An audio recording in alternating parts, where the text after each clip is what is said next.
I'm talking about what was stolen that you don't even know.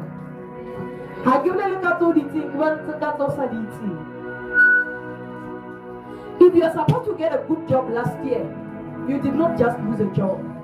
You lost everything in a certain way last year. You lost everything in a certain way last year. You lost every person in a certain way. Am I talking to somebody here? You lost more than just a job.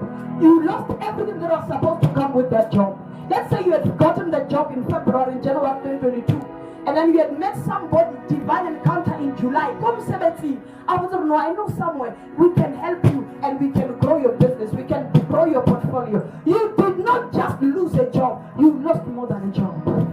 Am I talking to somebody here? Somebody says it's my year of restoration.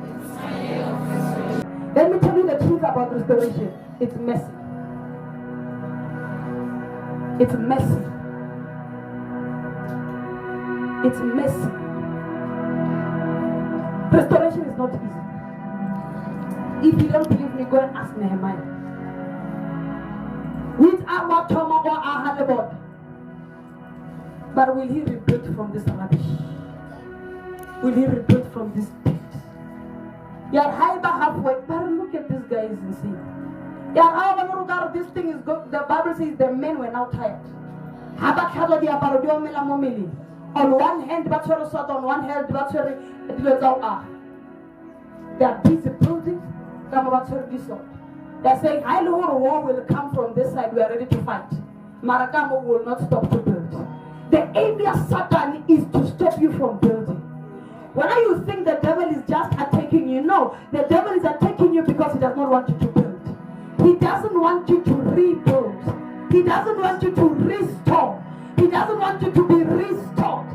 The devil wants to remove your focus. The devil wants to remove your concentration. The devil wants to remove you from rebuilding and focusing on what God said you must do. So now you leave and you focus on something else. The next thing you know, it's April, and you say, what happened to my spiritual life?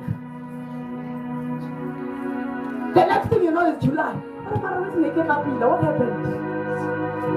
You are easy to distract.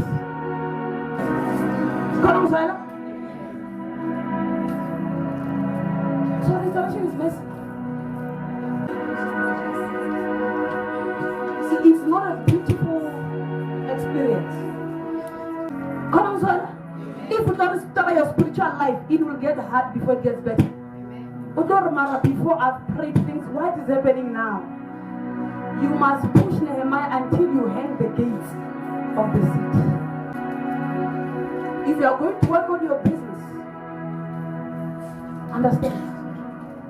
Your work with God, understand it.